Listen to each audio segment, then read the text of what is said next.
might have heard about this insane story that an apartment on Airbnb was being advertised as a slave cabin. Well, now we've got an update. Airbnb finally, after like 72 hours of pressure, is finally speaking out on this, saying properties that formerly housed the enslaved have no place on Airbnb.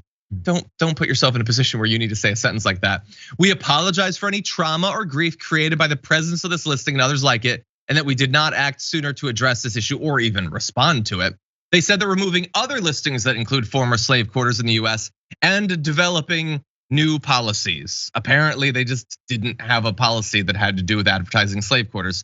Anyway, in case you missed the initial story, we want to show you a video describing why they now need to come out and say this.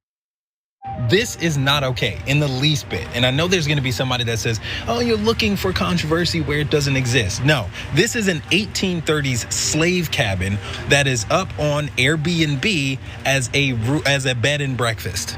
How do I know that this is slave quarters other than just using my eyes and looking at it? Well, they say it in the listing. This particular structure, the Panther Burn Cabin, is an 1830s slave cabin from the Panther Burn Plantation. How is this okay in somebody's mind to rent this out, a place where human beings were kept as slaves? Rent this out as a bed and breakfast. Here it is, that's it right there, the slave quarters next to the big house.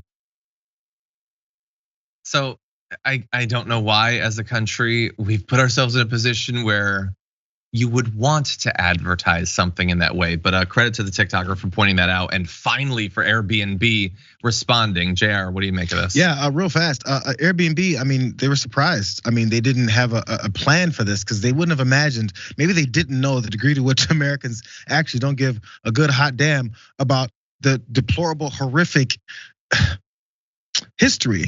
We'll just go ahead and cut it off there, that we went through in this country and with our enslaved folks and how it was built up from that, because we don't like teaching that stuff in school. So there's no way they would assume that people would put capitalism over any kind of decency, especially since we're trying to mute it. I went to I went to a plantation a few years ago, and there's this tour had a happy-go-lucky tour guide, and this is where little young slaves sat. Oh my God, and look, if you look on the wall, there's a bill of sale, and it's supposed to make this exciting.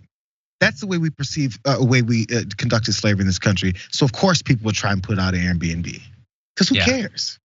Yeah, like teaching the reality of it, teaching the horror of it. I think that could be valuable, especially when so many Republicans are trying to stop you from ever even hearing that it existed as they try to rewrite history. But trying to make it a fun thing, it's not fun. It's not fun. It's not fun to stay in the quarters and imagine, oh, I'm in slave quarters. Isn't that fun? And I can leave tomorrow. I'm just here for a day and then I can leave. It's not so fun. Cozy. So cozy. Yeah. They still do weddings and concerts on plantations, whatever. Yeah. I know. Sure. I know. Airbnb, do better. Do literally the minimum.